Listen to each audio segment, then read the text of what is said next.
noches. Mi nombre es Luis Oría, estoy para servirles.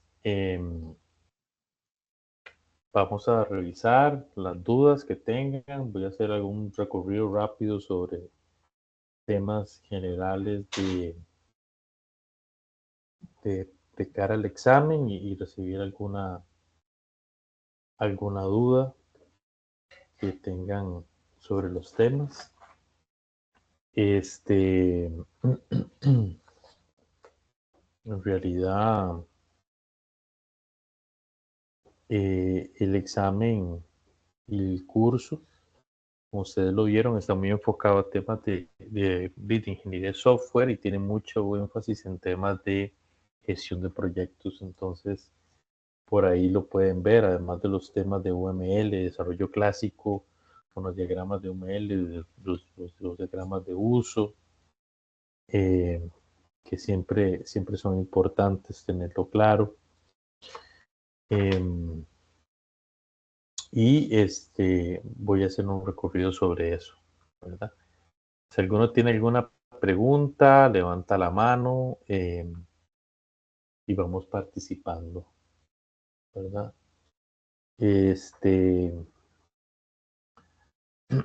Si oyen bullas, porque acá tengo una compañera de oficina que está trabajando también, para que lo tengan por ahí claro. ¿Ok? Si alguno tiene alguna pregunta de entrada de una vez, dispare, mientras termino de acomodar aquí el material para poder iniciar.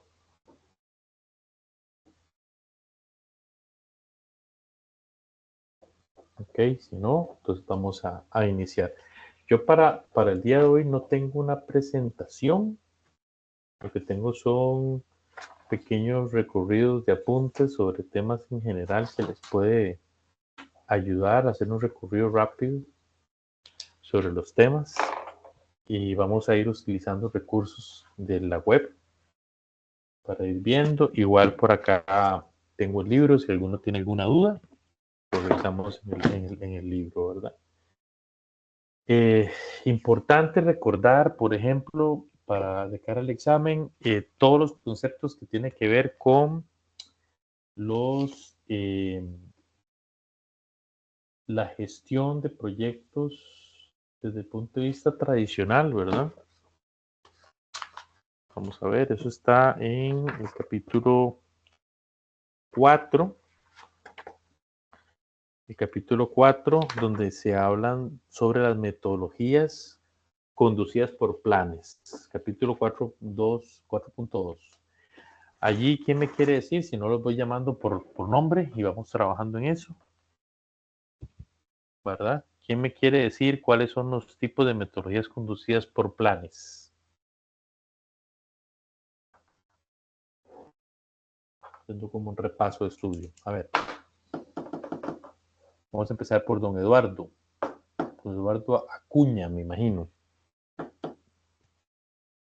Si don Eduardo no se conecta, vamos a pedirle entonces a Minerva de Jesús. ¿Estás por ahí? Sí, profe, sí estoy, pero vieras que ahorita mismo no me acuerdo, tengo que buscarlo, pero sí, de memoria todavía no me lo sé. Bueno, si tienen el libro por ahí, página 55. Ese tiene que ver con 5. Los tradicionales que usted los va a ver en todos los libros, buscan en internet, los va a ver en todos los libros cuáles eran. A ver si alguien lo pone por ahí en el chat o quiere intervenir. Cascada. Cascada, incremental.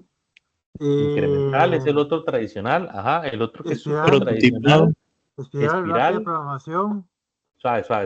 Los más tradicionales para que se acuerden. Cascada. Incremental, dijiste. Espiral es el otro que es súper tradicional.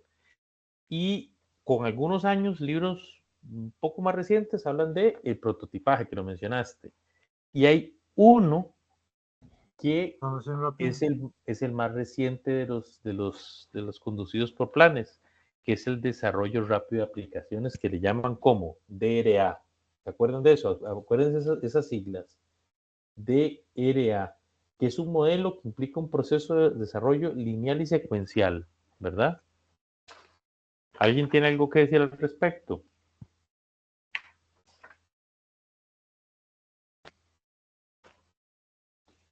De hecho, es el que se sale un poquito a la canasta, el DRA, que está en la página 58.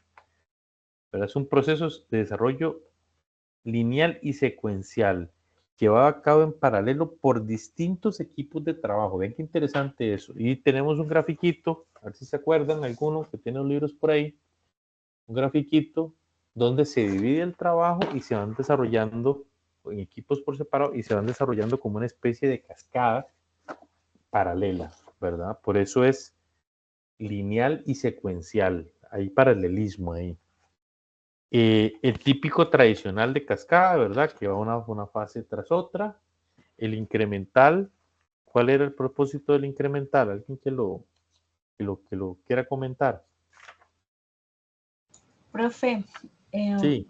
yo tengo aquí mis apuntes que digamos que era como hacer iteraciones, entonces que iba como paso a paso, como Ajá. logrando cada meta del proyecto, como que se fuera adaptando conforme se Mientras iban vas haciendo. hablando, le recuerdo la página, en la 62 está el gráfico, ¿verdad?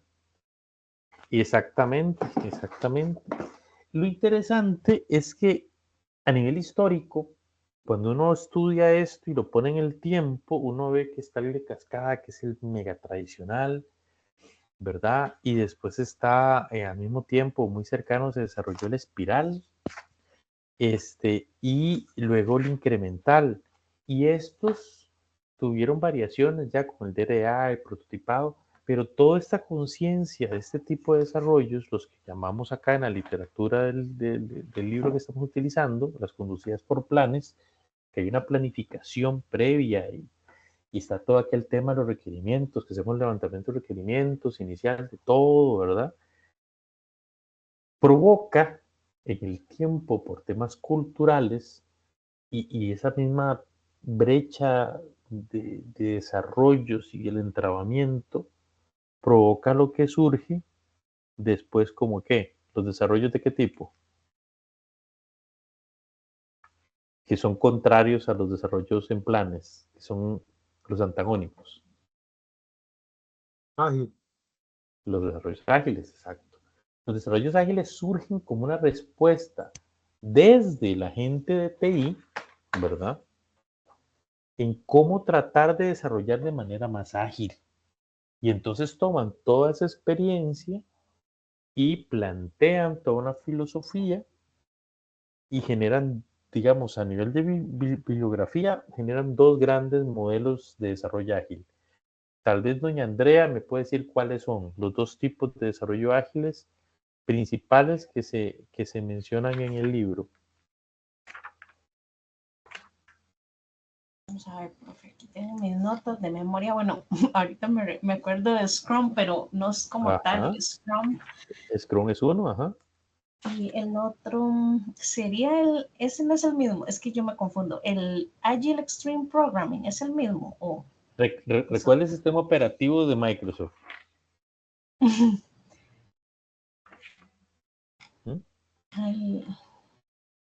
Vamos a ver si me acuerdo. ¿Cuál ha sido el mejor sistema operativo de Microsoft hasta la fecha? El mejor sistema operativo de Microsoft. El XP. El XP.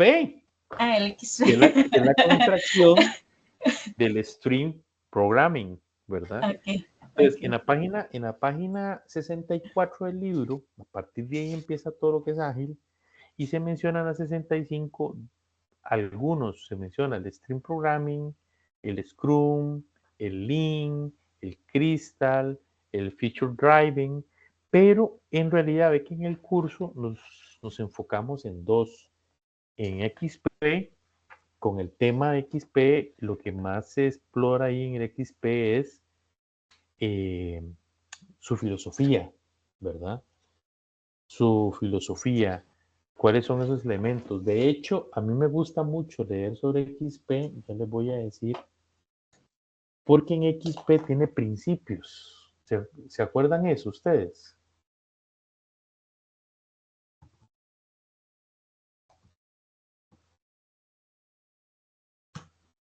Vamos a ver. Estoy compartiendo todavía. ¿Qué están viendo ahí? Sí, profe, están viendo el navegador. Sí, pero ¿qué parte? Lo de los XP. Lo de valores, principios y prácticas. Ok, listo.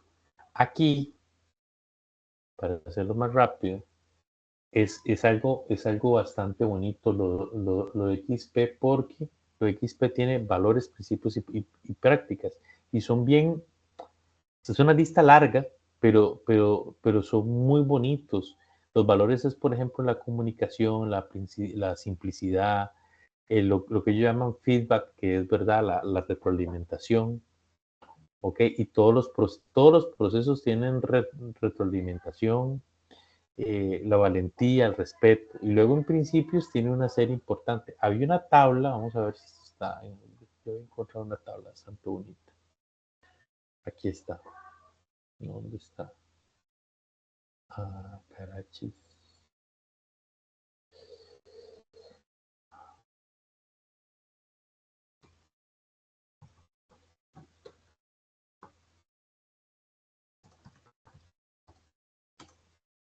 Había una tabla bastante bonita que yo había encontrado en su momento, donde venía, bueno, aquí están los principios ágiles, donde venía absolutamente todo este tema y quedaba mucho, mucho más bonito, dijo aquel. Vamos a ver si está por aquí.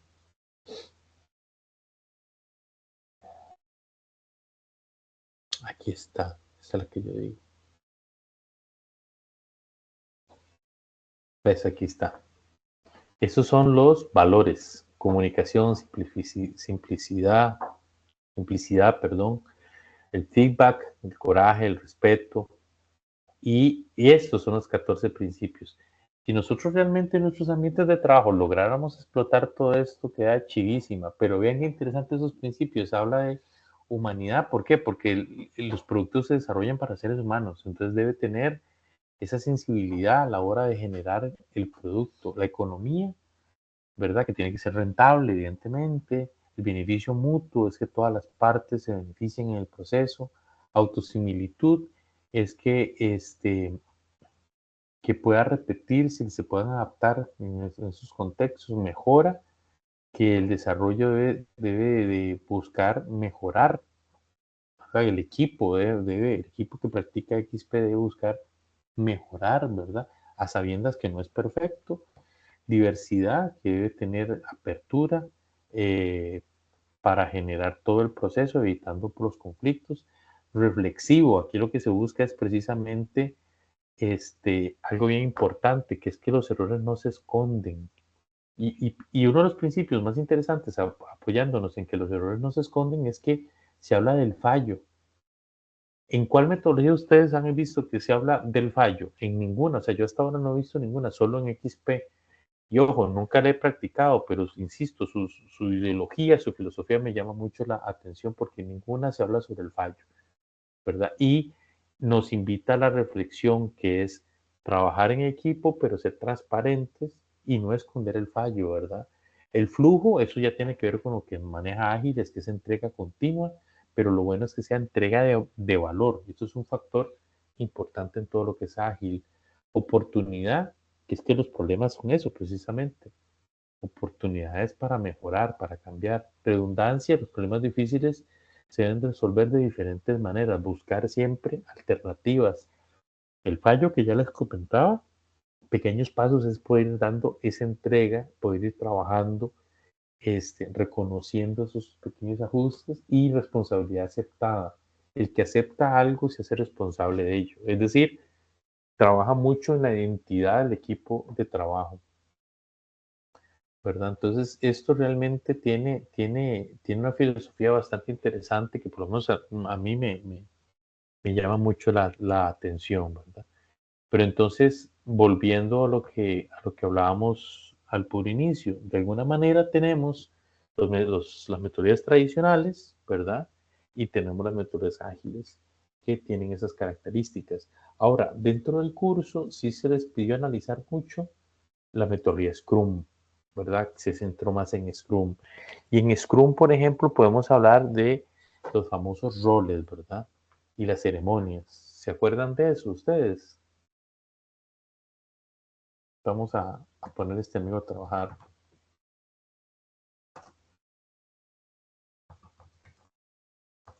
¿Alguien se acuerda de eso? Voy a ponerlo aquí rapidito. En resumen. Aquí están los roles que menciona Scrum, pero ojo, en el libro se menciona un rol más. ¿Quién me quiere mencionar el rol que se menciona en el libro? Adicional a lo que todo el mundo maneja. Profe, es el de Project Manager, creo que. Exacto, exacto. Vean que ahí hay todo un tema, ¿verdad? De hecho, a mí me hace gracia y yo pues a los chicos cuando me han preguntado o daba lo que tiene que ver con el proyecto relacionado con Scrum, siempre les decía, fíjense, porque en la bibliografía afuera mencionan solo estos tres. De hecho, eso está en la página 98, ¿ok? Página 98, y una tablita por ahí que habla de los roles. Muy bien, Andrea es, ¿verdad? La que me está hablando. Sí, profe.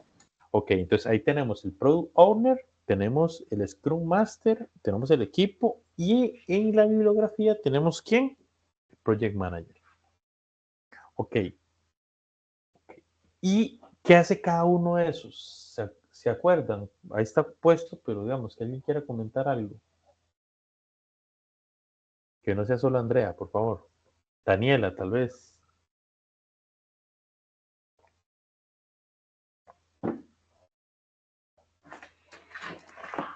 Hoy se embarcaron, porque cuando yo doy una clase así, los voy llamando a todos, ¿verdad? Bueno, Daniela no nos habla, tal vez Francisco.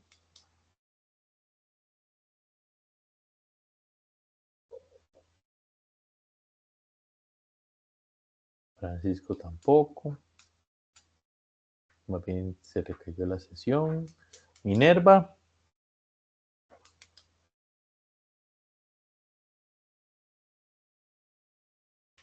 Ok, bueno. ¿Será que sigamos Charlie, que quiera participar? Si no, vas a tener que hacer un Profe, diálogo. Ajá, muy bien, Charlie. A ver, cuénteme. profe, no, que estuve viendo yo ahora que estamos estudiando esta materia que se está abriendo espacio para los Scrum Master. Entonces es más fácil recordar el producto del propietario y el equipo de desarrollo junto con eso, ¿verdad?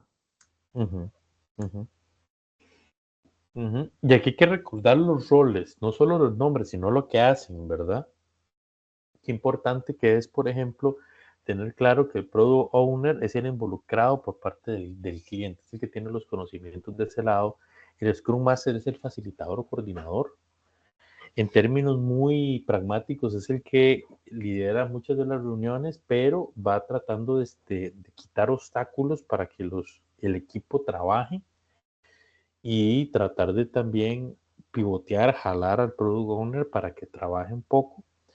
Y aquí el Project Manager en la bibliografía literalmente dice que es el responsable de integrar el proyecto al flujo de trabajo de la organización, proveer los recursos. Es la contraparte de la organización que también apoya el tema de ir moviendo obstáculos.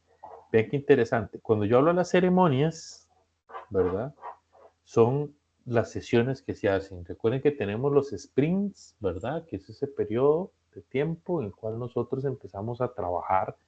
La planificación es previa, el Daily Scrum es la reunión diaria, ¿verdad? La revisión del sprint es al final, ¿ok? Cuando se revisa y se trabaja en el feedback y se ajusta el Product Backlog. Ahorita vemos que es el Product Backlog, que son los activos. Y la retrospectiva, que es la parte de reflexión, que Scrum tiene esa parte de reflexión. Si nosotros vamos acá, hay una imagen muy representativa de esto, que era esta. Esta imagen es bastante representativa de los procesos. Veanla aquí, ¿verdad? Donde tenemos el proceso como tal. Vean que aquí están las reuniones diarias, los tres chicos ahí. Aquí le llaman Program Owner, ¿verdad?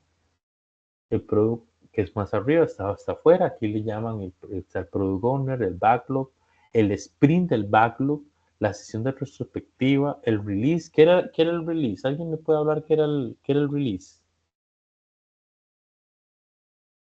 Ya cuando se entrega el producto, el entregable que corresponda para... Ujú, ujú. El Release, bastante importante, porque eso que me marca a mí, ya sea el final estamos, del proyecto o el inicio de una etapa nueva que requiere ya de otra planeación y de volver otra vez como desde el inicio. exactamente, exactamente. En la práctica, ¿qué deberíamos de hacer nosotros antes del release? ¿Pruebas? Muy bien, muy bien. Las pruebas de aceptación, cosas por el estilo, ¿verdad? Entonces, el release viene siendo ese ya la entrega de ese código funcionando en producción, ¿ok? Y ¿qué era el Product Backlog? Como activos, como los activos, ¿qué era el Product Backlog?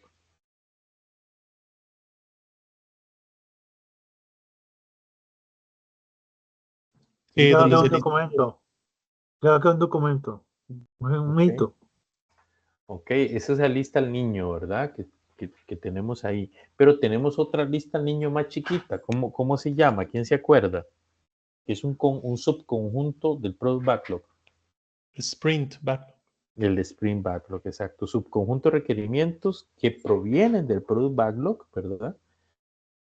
Y es la operativa. Ahora, hay uno que casi nunca se habla. Son unos activos que casi nunca se habla, que es el board down chart o el diagrama que muestra el trabajo sin terminar. Por eso se llama board down, como lo quemado, ¿verdad? Se aplica al sprint y también al proyecto completo.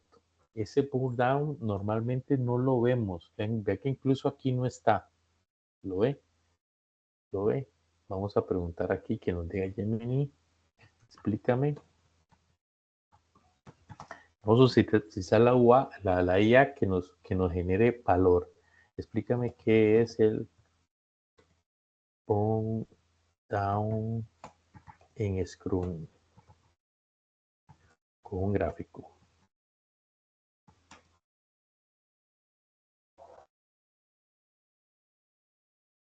Vamos a ver, aquí está. Ok. Y es eso que se va quedando, se va quedando, que se va quedando en el proyecto. ¿Lo ven? Eso es importante de considerar, ¿verdad? Para tener claro cómo vamos en rendimiento. ¿Ok? Ok. ¿Qué es la retrospectiva, chiquillos? Aquí. ¿Qué es la retrospectiva? Lo hablé con XP y pasa en Scrum. Tal vez Alan, que estaba participando. ¿Qué es la retrospectiva? Es como una reflexión del sprint anterior Ujú, para saber, digamos, como para saber qué se hizo bien, qué se hizo mal, buscar ujú, oportunidades de como de mejora ujú. y aplicar esa mejora a la siguiente etapa del proyecto. Andrea, ¿usted le ve utilidad a eso? Profe, sí, creo que es como más bien lo que tiene más utilidad de la retroalimentación, porque ahí usted puede ver los errores y si no hay errores, como dijo el compañero, las oportunidades de mejora, pero bueno, recordando un poco de la metodología, a veces, ¿verdad? Lo que dicen es que se aprende más de los errores que todo esté bien, porque al final usted puede llegar con un producto mejor si ha cometido más errores antes que al final. Exacto. Pero bajo ese principio que vos mencionabas, de realmente hacer, que mencionaba Alan, de tener un momento y que en XP se señala puntualmente en el principio, la reflexión. De nada sirve cometer los errores y hacer una listita si no reflexionamos y se introduce esa reflexión. Por eso el gráfico que estábamos viendo ahí, esa flechita que jala hacia el sprint, entre el Product Backlog y el sprint, es muy interesante porque en el libro también está esa flecha, pero llega en la página 100, por si lo quieren revisar, llega a lo que llamamos el sprint planning. Recuerden que el sprint planning es la planeación del sprint. Entonces, cuando esa retrospectiva se inyecta en la dinámica, es porque estamos asumiendo, tomando los principios de Scrum, perdón, de XP, estamos asumiendo el fallo, si hubo fallo, estamos asumiendo, siendo responsables sobre la situación y tratando de entender cómo lo trabajamos. Para ir cerrando en Scrum, a mí Scrum me fascina. Vamos a ver qué otra cosa les podemos preguntar para ver si discutimos un poquito. A ver, ¿qué valor le ven ustedes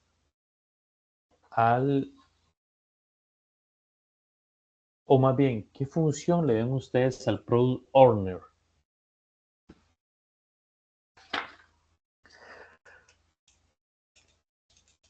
¿Qué función? Pues ¿Qué hace el Product Owner? es la persona de parte del cliente que va a definir los requerimientos del producto. O sea, ahí el valor de él está en que mantenga una buena comunicación con el equipo de desarrollo para que no se pierda tiempo creando lógicas o terminando con un producto que en realidad no cumple con las expectativas del cliente. Entonces, por ese Ok, lado, el Product Owner tiene que ser una persona que entienda bien del negocio y el del... negocio, exacto. Pero entonces, contraparte a esto, ¿quién es la contraparte? ¿Es el Project Manager o el Scrum Master?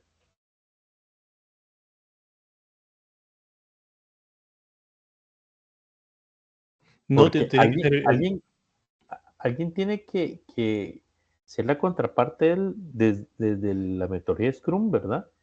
Alguien tiene que ser la contraparte para gestionar al team. ¿Quién tendría será? que ¿Quién ser tiene ese rol? el Project Manager, porque es al final el que provee los recursos. Y para proveer los recursos tiene que entender de qué va el proyecto. Y para entender de qué va el proyecto tiene que hacer puente con el Product Owner. Ya. ¿Qué pensás vos, Andrea?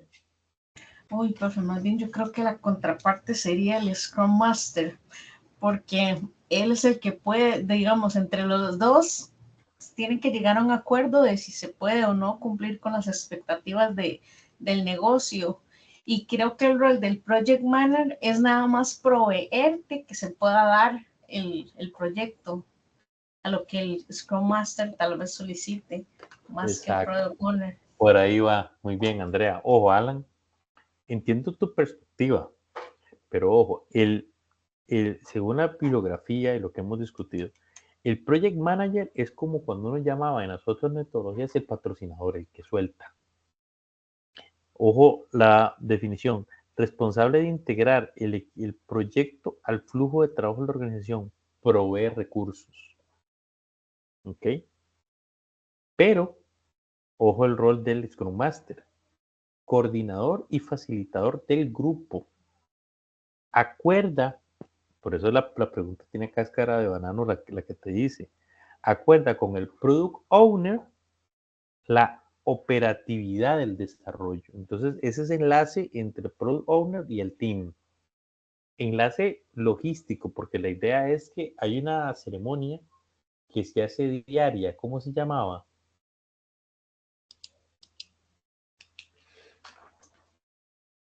El Daily Scrum. El Daily Scrum. Ajá. Se supone que en esa ceremonia todos están invitados a participar y deberían de estar invitados, ¿verdad? ¿Ok? Deberían de estar ahí trabajando en eso. Entonces el Scrum Master es el coordinador y facilitador entre esas dos. Y posiblemente, ¿verdad? Posiblemente no. Y es el que también se enlaza con el Project Manager para generar esto. Hay que recordar que en las organizaciones, y por eso este señor, siempre le digo Pantaleón, ¿verdad? Pantaleo,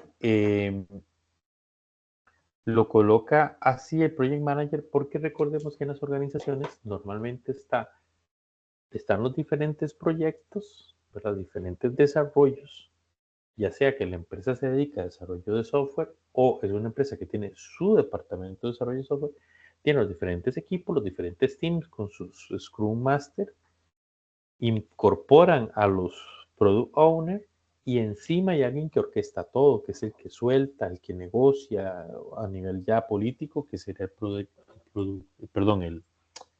manager.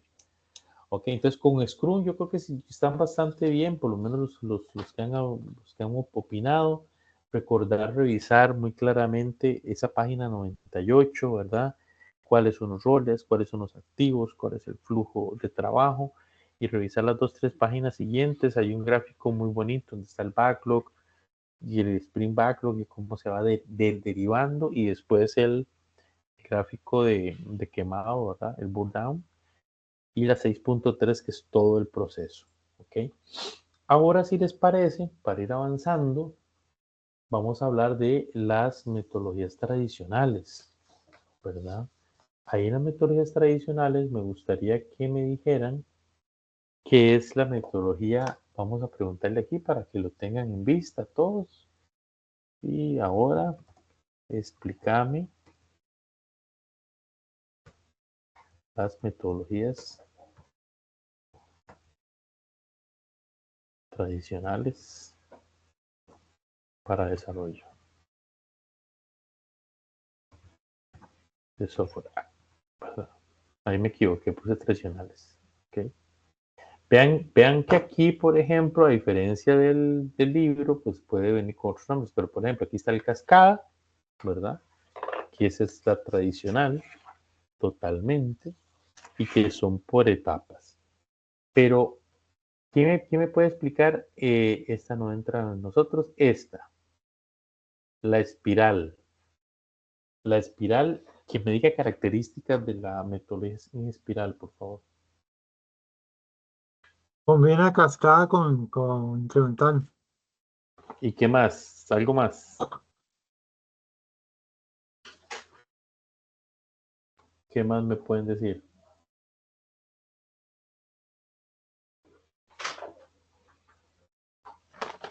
¿Qué más me puede decir? Porque además, vea lo que dice aquí, cascada y prototipado, ¿verdad? En el libro también lo menciona de la misma manera. Ya se lo voy a buscar. Esto está como en las páginas 50 y algo por aquí, donde estamos hablando todo el prototipaje, porque ahí están las ventajas y desventajas, roles, para que lo revisen. 62 está, bro. 62. Ah, muy bien, ¿ves? Excelente. Excelente. Ajá, incremental están a 61, entonces están a 62. Exacto. ¿Ok? Eso es importante. Ok, y ¿y en qué se diferencia? O mejor dicho, y sobre el incremental, ¿qué me tienen que mencionar? ¿Qué características tiene el incremental? Además de las que estamos viendo en pantalla.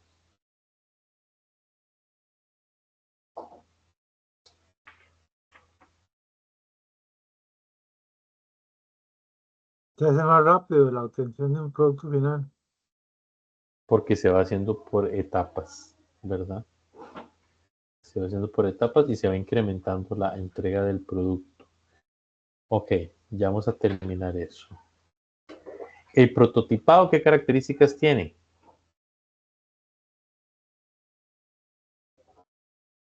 ¿Cuál es su principal característica? ¿El prototipado tiene alguna característica única en esos modelos? ¿Cuál será? Profe, podría ser que se trabaja sobre una maqueta, digamos, inicial. Exacto. O sea, se elabora una versión visual, por lo menos, ¿verdad? Una visión visual, algo funcional, una maqueta. Me gusta mucho esa expresión, te la voy a copiar de aquí en adelante. Es como cuando un arquitecto le plantea a la gente no solo los planos, ¿verdad? Sino una maqueta de un modelo.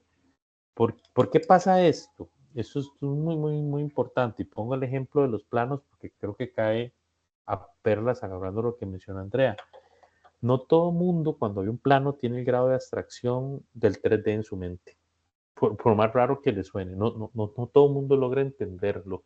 Y más si es un edificio de varias plantas, ¿verdad? Pero con una maqueta ya logran ver mejor el modelaje. Entonces sí, exactamente, una maqueta me parece que es bestial. Estoy Profe, tachando lo que ha apuntado para ver del prototipaje. Señora. en el prototipado, digamos, cuando se habla de esa maqueta, es una maqueta nada más como visual, no es que tiene que ser funcional ahí, aunque sea un poco, no sé, tal vez como algo simple, o sí debe ser funcional al menos un poco. Todo depende de la complejidad de lo que estamos hablando, ¿verdad? Si nos salimos de la teoría, vamos a la práctica y usando la metodología de desarrollo Scrum que se puede hacer prototipado, ¿verdad? En los anteproyectos, por ejemplo, uno podría tirar a nivel, ya metiéndonos en experiencia de usuario, uno podría diseñar, que en muchos sitios web se hace así, ¿verdad? Se diseñan el comportamiento, la secuencia de pantallas, para que quede claro el lenguaje, quede claro temas de experiencia de usuario en cuanto a visualización y además quede claro el flujo de esas pantallas. Entonces, puede ser que no haya como una mecánica fuerte por debajo computacional, pero sí una secuencia de pantallitas, ¿verdad? Por ejemplo, así se van a ver los reportes, si se le damos aquí, si hace tal cosa, el ingreso de datos tiene esta filosofía, vean, papá. Y entonces eso te va ya determinando un estilo para luego ya hacer todos los desarrollos. Entiendo. Muchas veces, sí, en muchas ocasiones, por eso es que el de prototipado, yo creo que es como ese, pues es un tema ya personal, que es como esa metodología que está en el límite entre lo tradicional y lo ágil, ¿verdad? Hay compañías que trabajan mucho el prototipaje para luego ya entrar en el proyecto. Incluso lo usan como una herramienta para obtener de los usuarios un feedback realmente de que se está entendiendo el problema, porque recordemos que también ustedes en este curso en algún momento se habló de los diferentes mecanismos que hay para acercarse al usuario y extraer información, ¿verdad? Que se les pidió en un proyecto una entrevista, que es una técnica, ¿verdad? ¿Para qué? Sí, para los requerimientos. Entonces, el prototipaje, respondiendo a tu pregunta en la vida real, Andrea, se usa como parte de esas técnicas también, ¿ok? ¿Verdad? En el curso, ahora sí, a la luz del curso, la técnica que se utiliza más o que incluso se vio en el proyecto, ¿cuál era? Una entrevista, ¿verdad? En la vida real se utilizan varios instrumentos, se utiliza una entrevista, se utiliza el pizarreo, se utiliza la lectura de los, ojalá que existan, ¿verdad? De los documentos de procesos del sistema que se va a realizar, ¿verdad? Entonces, ahí se trabaja muchísimo eso. ¿Tienen alguna otra pregunta más sobre los métodos tradicionales? Si no, para ir pasando a UML, ¿verdad? Que sería interesante que lo revisemos un toque.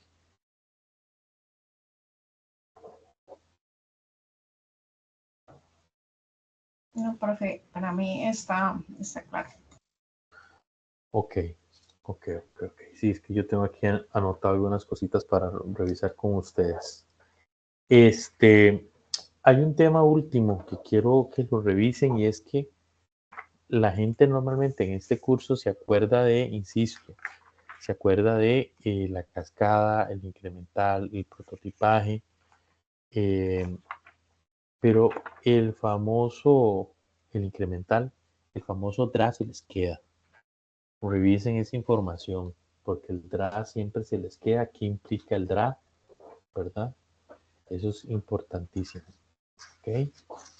Entonces ahora sí, con UML, vamos a ver, con UML, eso está más avanzadito en el libro, está en la página 120 y algo, 130 y algo, ya les digo, aquí está.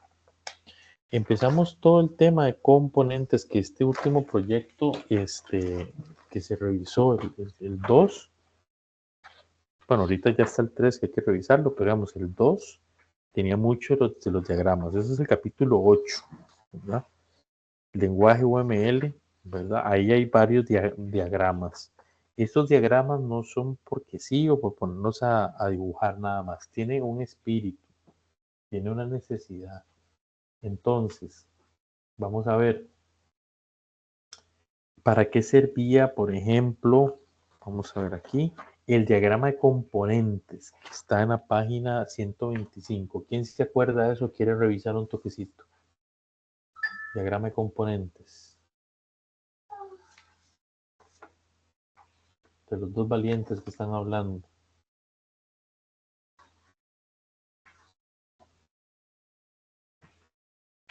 ¿Alguien se acuerda? Servía para determinar como las diferentes partes que dependen entre sí para la funcionalidad del proyecto. Exacto. Entonces, si un componente, si una base de datos depende de otra, entonces pues se dibuja con el diagrama respectivo para decir que existe esa dependencia entre ellas. Sí, ahí la palabra clave son los subsistemas, ¿verdad? El cómo interactúan los componentes de un servicio, de un sistema, es importante que lo tengan claro. También hay que tener claro,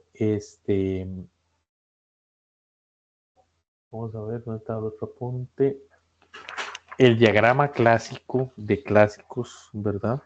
Uno habla de los componentes, pero el otro diagrama que es de los más importantes en el capítulo 9, que es el diagrama de casos de uso.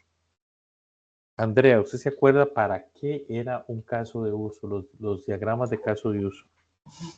Profe, creo que sí, ese era como el diagrama, como yo digo, verbalizar como las acciones que va a tomar necesita, o las funciones que necesita hacer el programa, como, no sé, accesar la base de datos, abrir otra pantalla, cerrar, por ejemplo. Eso es como lo que me recuerdo. Ok. Ahí recordar la definición, ¿verdad?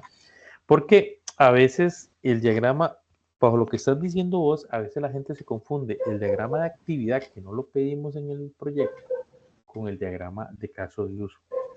El diagrama de caso de uso es donde salen los actores, ¿se acuerdan? Está en la página 136 el gráfico. Y a veces también la gente se confunde con los diagramas de interacción, que es otra cosa. Recuerden que en los diagramas de casos de uso tenemos los actores y tenemos los casos de uso y cómo interactúan entre ellos. Entonces, ojo a la definición. Okay.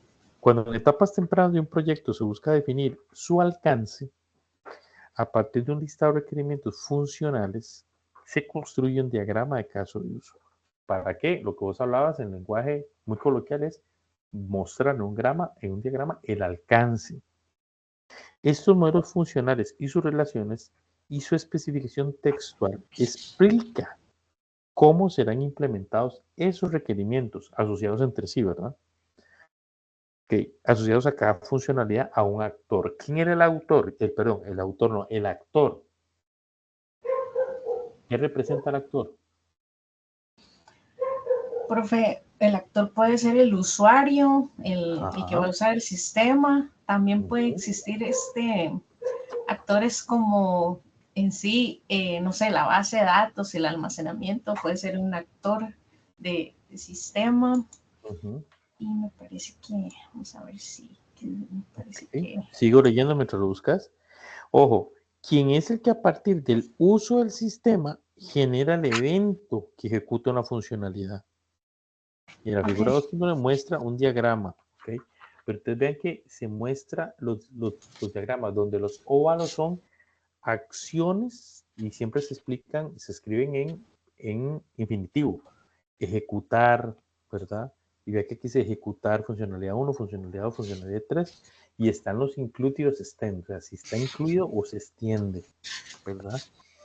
Esos diagramas son muy útiles, es parte del UML, pero ¿qué es el UML? ¿Alguno me puede explicar?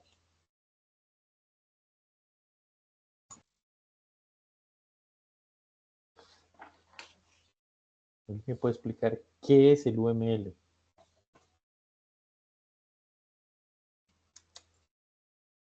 ¿Se acuerdan? ¿No se acuerdan?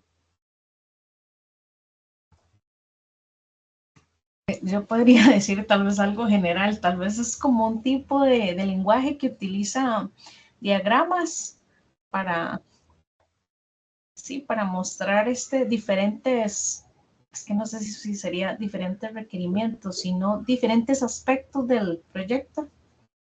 Ahí va, exacto. Sí, como En el lenguaje realidad, estandarizado para mostrar las interacciones entre exacto, es que elementos eso del es lo proyecto. valioso, o sea, es un estándar. Por eso a mí, y no pasa solo en este grupo, ha pasado en varios grupos y a varios tutores, cuando presentan el proyecto que tiene que ver con UML y hacen los gráficos, ¿cómo quieren? Es donde uno dice, no entendieron, porque eso sería como que yo escriba la A como me da la gana, escriba la F como me da la gana, y plantee cómo se hace una suma como me da la gana. El UML es eso, lo que vos acabas de decir, es un lenguaje y por eso se llama UML, lenguaje unificado de modelado, porque lo que estamos haciendo es un modelado para mostrar las funcionalidades y cómo interactúan esas funcionalidades y qué requerimientos tenemos en los componentes. Entonces, el tener claro lo que significan las siglas te da sentido hacer los gráficos, que a veces lo pasamos, en el proyecto lo pasamos desapercibido, ¿verdad? Y eso sí es una tristeza porque entonces ahí es donde uno nota que no han saboreado el tema, ¿verdad? Sin que eso suene como a jalada de orejas. Este, porque, por ejemplo, hay un diagrama que a mí me gusta mucho, ya hablamos del diagrama de componentes, hablamos del más importante, tal vez el diagrama de uso, pero en el proyecto se hablaba de un diagrama más. ¿Alguien se acuerda cuál es el diagrama que hablamos en el proyecto? Profe, creo que era el de estados. Ah, ok, ¿y para qué era? Bueno, yo lo entendí como, es como las etapas como de un flujo, tal vez, los diferentes estados de etapas en que puede estar un flujo. Página Sí. 138, 9.5, aquí está. Pero por ahí va, sí, Alfredita, por favor. Dice, están orientados a mostrar los estados y la transición entre ellos de cualquier entidad a partir de recibir eventos de su estado. Ejemplo típico de esto son las órdenes de compra, los tickets de facturación de servicios, líneas telefónicas, entre otros. Son de utilidad ya que seguramente estas entidades tienen un comportamiento diferente según el estado en que esté, ¿verdad? Este sí fue mejor hecho en el proyecto, porque entonces había estados claros, ¿verdad? Si se estaba registrando el carro, si se estaba revisando, si estaba en el lavado. O sea, esos estados te van dando la claridad de las diferentes etapas de un flujo, ¿ok? Muy bien, muy bien. Diagramas de, ok, ya hablamos de las pruebas de software, ¿verdad? Que se hacen ¿dónde? Dijiste vos, Alan, antes del release, ¿verdad? De lo que yo tenía apuntado, básicamente eso era revisar UML, revisar los tradicionales y revisar las ceremonias, revisar los roles.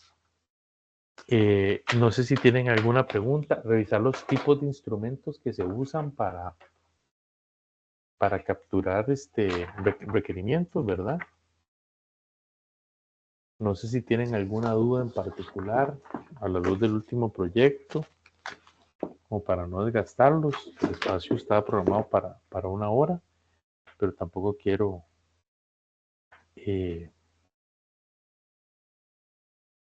no ser tan Profe, invasivo, disculpe, ¿verdad? profe, Dime. tengo una Sí, consulta. dime. Sí, claro. Y con los casos de prueba, hay una parte en que decían que había que hacerlo como en una, como varias opciones, pero también se presentaba en el libro 3 tablas. Uno sobre En qué página es? ¿Te acuerdas? 255. Voy a revisar un momentito. Ya. Aquí yo lo tengo, ya le llego. 245, 247, le pasé 61, 53. 255 es otra cosa totalmente. Era la página 155. Ah, 100, perdón, error mío. La tenía marcada, qué chapas yo. Ajá. Pero en la 155 lo que tenemos son los casos de uso, ¿verdad? Ajá. Pero Ujú. para ello dice que se saca en la 156 flujos alternativos y flujos de validación. Ah, ya sé lo que me referís. Ya. Intuí por un momento, pero quiere estar seguro. Y por cierto, en esta sección le respondo un poquitito a Andrea lo de las pantallas con el prototipado. Ve que aquí se hacen pantallas. O sea, las pantallas siempre se han dibujado desde yo estaba muy chiquito en los desarrollos. Uno trabaja mucho con eso. Incluso había una técnica, y ya te respondo, Charles. Había una técnica donde uno dibujaba los diagramas de casos de uso y los hablaba con el usuario en entrevistas y dibujaba las pantallas con ellos en papel en esa época. Yo en algún momento, de hecho, yo empecé trabajando en lo que se llamaba análisis y diseño de software, pero ahora se llama ingeniería de software y toda la cosa. Pero en ese momento se llamaba así. Y entonces había que dibujarlos y el flujo y este botón. Y había una discusión con los usuarios chicos. Por ejemplo, en la página 154 viene una pantalla que si se llamaba el campo, se llamaba identificador o no. Entonces, para uno como informático era identificador, pero para el usuario era ID, por ejemplo. Y toda una discusión filosófica si se llamaba así o no. Y uno, pues, en esos casos hay que portarse sensible hacia el usuario, ¿verdad? Con eso cierro el No, paréntesis y el comercial. Ahora no, sí, disculpe. con Charlie. Sí, a ver si tienen que ver lo de esa página con lo de la página 188, que era lo que yo entré para el segundo trabajo. 188. Dice tabla 12.1, escenarios correspondientes al caso de uso, buscar pedido de carga. Ajá, ya vi. Voy. Para pasar de nuevo, después en la página No, 189, no, no, no, no. Suave. Ya sé por dónde vas. No, vea. El caso de uso, cuando ya se va a escribir, es una estructura igual que el UML, digamos, son estándares. El caso de uso tiene su estructura. Y dentro de su estructura tiene las precondiciones, que son las condiciones que se tienen que cumplir para poder ejecutar bien el caso de uso. La activación, que es si hay un disparador para que ese caso de uso entre en acción, y las postcondiciones, y ya voy avanzando, Charlie, dame un momento. Las postcondiciones es lo que va a generar, o sea, cómo queda después de que el caso de uso se ejecute. Y viene el flujo principal, que el flujo principal va explicando lo que el caso de uso hace, uno por uno, para que luego eso se pueda programar. Los flujos alternativos tienen que ver con que si hay alguna variación con el flujo principal, ¿qué se hace? Por ejemplo, en este, en este caso, el de la página 155, habla sobre buscar una orden de carga en este caso. Entonces dice que el vendedor busca el pedido de carga, que el sistema solicita los datos, que el vendedor ingresa los datos, que la aplicación despliega la información. Pero en el flujo alternativo no existen pedidos de carga que satisfagan la búsqueda. Es decir, el vendedor mete el código, ¿verdad? Para buscarlo y no existe. Entonces, ¿qué se hace? La aplicación despliega un mensaje informando que no existe. Ese es el caso A. Y el flujo alternativo B es el usuario cancela la búsqueda y entonces el vendedor da cancelar y termina ahí. El flujo de validación, que es por donde va tu pregunta, pero quiero dejar todo el escenario claro, o lo que dice, los datos ingresados no son correctos o son escasos. Es el flujo de validación del caso. Y si podemos conceptualizar el caso como la ventana donde estás capturando eso, es ¿qué vas a validar de ahí? No es las pruebas de validación que estamos hablando al otro lado. Esto es sobre el flujo, sobre el caso particular. Ve en el ejemplo, el vendedor ingresa datos erróneos o los datos ingresados no son suficientes. Entonces hay que desplegar un mensaje o en los campos de captura del dato se dice datos insuficientes. Por ejemplo, en el sistema bancario nacional hay bancos que te piden la cédula con ceros y bancos que te piden sin ceros. Entonces ellos validan eso, leen los datos de los campos donde están capturando esa información y te despliegan el mensaje, datos erróneos o incluso de antemano a partir del diseño se pone un ejemplo, ¿verdad? En el campo, un ejemplo con ceros para que uno sepa cómo lo tiene que llenar. Y eso es el tema de la validación del caso. Ahora, en la 188 me dijiste, ¿verdad? Es que ya se me cerró. En la 188 es esa, ¿verdad? Sí. En la 188 entonces, son... de la 188 a la 180, a 190 hay Ajá. 3 cuadros que hablan sobre el Sí, segundo habla de ojo, una prueba. es la sección de verificación, donde se habla de los casos de prueba, ¿ok? Son casos de prueba que tienen que ver con la generalidad. Entonces, por ejemplo, para llevar a cabo esta tarea, lo que hay que hacer es cuáles son los escenarios para probar el aplicativo. Entonces, vos ves que en la tabla, que es la que vos referencias, la 12.1, dice escenario 1, búsqueda pedido de carga exitosa. Se me va a acabar la batería, pero para poner un rendimiento ahorro. Ok, ya casi terminamos. Entonces, ahí se van definiendo los tipos de escenario y cuáles son los flujos que incluyen ese escenario para hacer las pruebas. Y uno no tiene que probar, y esto es importantísimo en la vida real, uno no solo prueba el flujo normal, sino que prueba los flujos no exitosos, ¿ok? Uno no solo prueba el flujo exitoso de que yo busco una película y me sale, y entonces la alquilo, cuando se hacía eso, ¿verdad? No, yo pongo cuando la busco y no la encuentro, y la puedo pedir por demanda.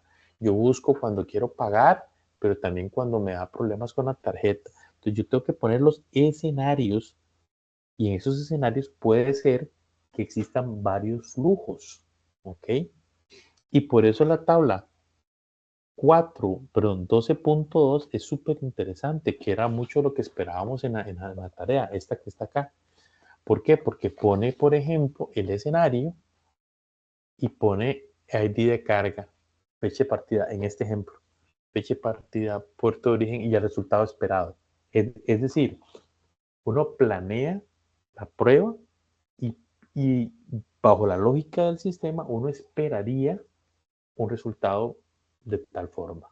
Si no se da, previa revisión del equipo de las pruebas, es porque algo no está bien en el código o algo no está bien en el proceso. No sé si ya me expliqué, Charlie. Listo, profe. Ok. ¿Alguna otra pregunta, chiquillos?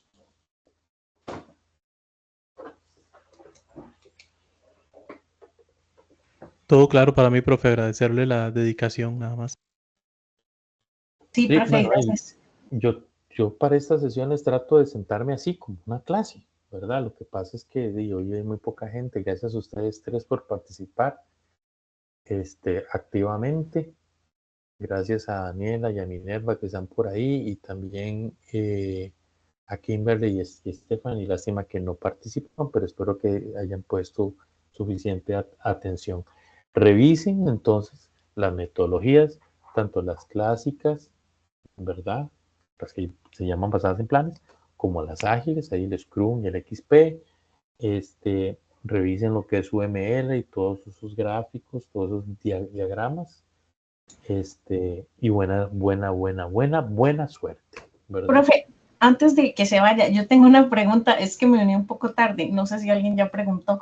¿El examen es con respuestas de desarrollo o hay que escribir mucho o son preguntas, no sé, de opción múltiple combinado son con en línea y son preguntas de selección. de selección? Ok. Sí, hasta donde sé son preguntas de selección. Sí. Ok, entendido. Gracias, profe. Estamos. Bueno, espero que se haya traído un poquito luz o seguridad. Y si no, pues hay que se ponga un poquito las pilas con las lecturas. Aquí es donde ya se suma el trabajo de las lecturas, ¿verdad? Que es bueno irlas realizando. Por mí sería todo. Paro la grabación. Cuídense mucho y suerte. Buenas noches. Muchas gracias, profe. Buenas noches.